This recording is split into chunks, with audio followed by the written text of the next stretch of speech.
Did you know that you can take all of your runs and rides from your Apple Watch Ultra, or any Apple Watch for that matter, and sync them over to your Garmin or to your COROS or even your Suunto, Polar, Training Peaks account, and just about anywhere else out there? You can, and that's what I'm going to show you in this video today.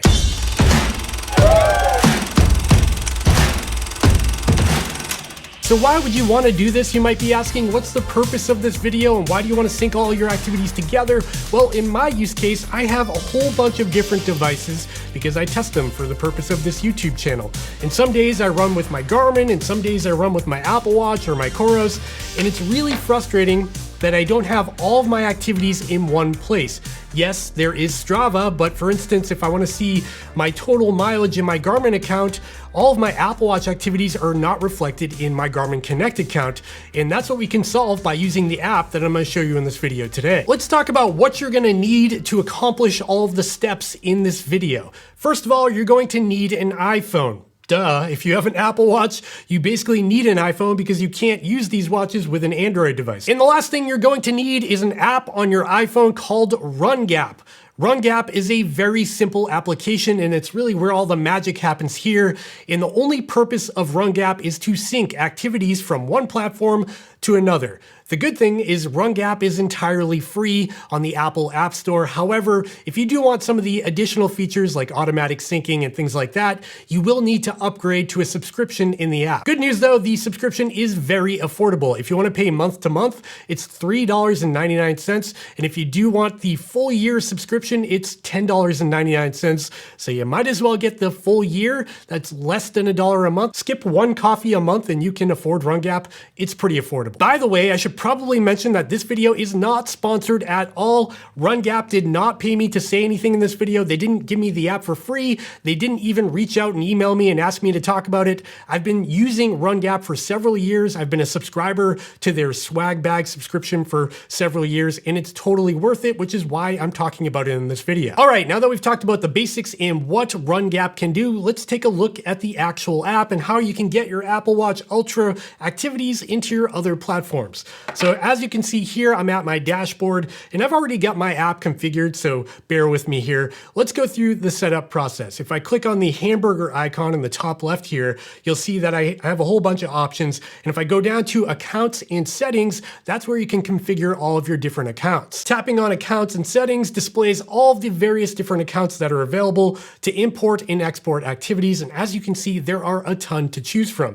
Everything from Adidas Runtastic, Apple Health, Concept 2, COROS, Dropbox, Files, Final Surge, Fitbit, Garmin Connect, Hammerhead, iCloud Drive, iFit. I'm not going to read them all. You get the idea. They basically cover all of the bases here. There are a few missing. For example, Amazfit and Zepp are not available here, but they do develop this app. There's a lot of updates that come out, and the developer is very active. So I wouldn't worry about additional platforms coming down the road. They keep adding to this, and for now, there are a ton to choose from. Now I want to show you how to configure your individual accounts. So here you can see my COROS account is already paired up to RunGap, and if I go into my advanced settings, at the top here is where you can configure your automatic sharing of activities. So at the top, it says use as source. Then below that, it says use as destination, and then it says destination activities. So if I set this up as a source, RunGap will take the activities from COROS and send it out to my other accounts that are set up as destinations. If I set this up as a destination, all of my other activities that are from source accounts will come over to the COROS account as the destination, and destination activities will filter through the activities to pick out which activities I want to be synced over. So for example, if I only wanted running to sync up with my other accounts, I can do that here. Otherwise, I can just leave it set to all, and all of my activities will sync to my other platforms. Below that, you can also filter by date. So if you only want to sync new activities and ignore all of your old activities, you can do that here, which I do suggest doing. Because if you do sync up your entire Garmin Connect or COROS catalog of several years of running, it'll be thousands of activities, which will freeze the app. It'll kill your battery life. It'll take forever to sync.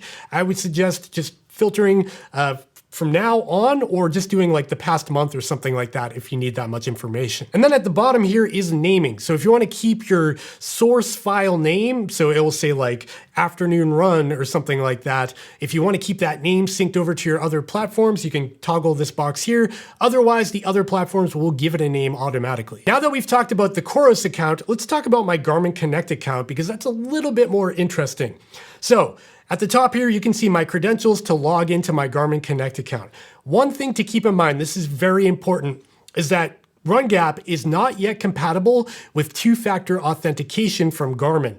Garmin recently rolled out 2FA, which means when you log into your Garmin Connect account, it'll send you or text you a little 6-digit code that you have to punch in order to log in, which is an additional security measure to keep your account safe, which is great. So for me, I did disable two-factor authentication in order to use RunGap. That's up to you if you want to turn it off or not. It is annoying to turn off. You actually have to log in to Garmin account management and not Garmin Connect to turn off 2FA, and it's a little bit of a headache. I thought that was worth mentioning, and RunGap will probably address that issue in a future update, but for now, you do need to turn off two-factor authentication. Now, if we dive into the advanced settings in my Garmin account in RunGap, you can see a few additional features. So at the top, we have the same source and destination information, but down at the bottom here, you see a toggle for fake Garmin devices.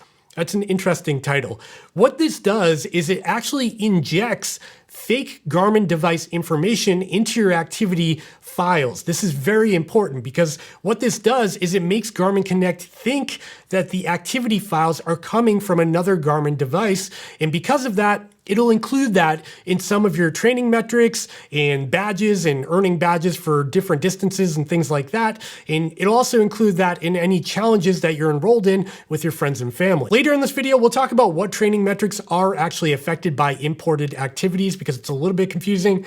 But for the purpose of this video, I leave this toggle on all of the time because it does help with importing activities into Garmin Connect. Now, if we take a look at my Apple Health settings here, you can see I've got the same menu, advanced settings. And for this one, I do want to toggle on use as source. What this will do is it will treat my Apple Watch Ultra as the source device to sync over to the other platforms that I have set up as the destinations. Now let's take a look at a sample file that I recorded this morning for the purpose of this video. And as you can see, it's a 1.42 mile run that I recorded with the Apple Watch Ultra. RunGap displays all of the details for my activity. There's a little map on the left there. There's the total distance, the duration, the average pace, the calories burned, along with the step count and all of my heart rate information, and even running power is included here. Below that, you can see the activity type, which is running, the source, which is Apple Health, along with the elevation data. So it shows that all of the metrics that are included in the run file are included here in RunGap. Now from this activity page, I'm going to go ahead and click the 3 dots in the corner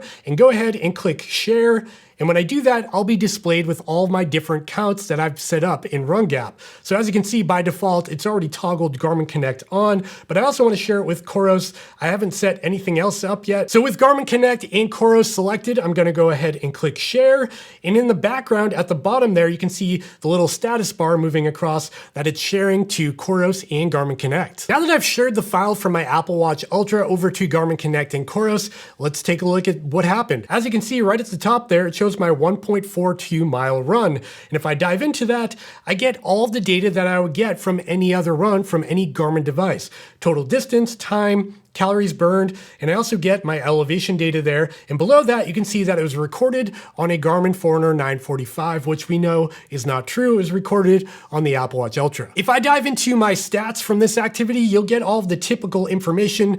But what's interesting here is if we scroll down to training effect, we do get training effect from this imported activity because we did fake that Garmin device on the import. And because running power was transferred over to Garmin Connect, we can also see that on a graph. You can see my running power graph in purple there, and all the details are there, just like if we ran with a Garmin device, which I think is super cool. It did update my training load in Garmin Connect, which I found pretty interesting as well. As you can see here on the 29th, which is today, I have a acute load of 558, where where before this activity, my acute load was 498. Now let's jump over to the COROS app to see what was imported into this app. And as you can see, again, we do have the run right up front in my dashboard. It shows 1.42 miles. And if I dive into that, again, we do get all of the information that we would expect from any other COROS device.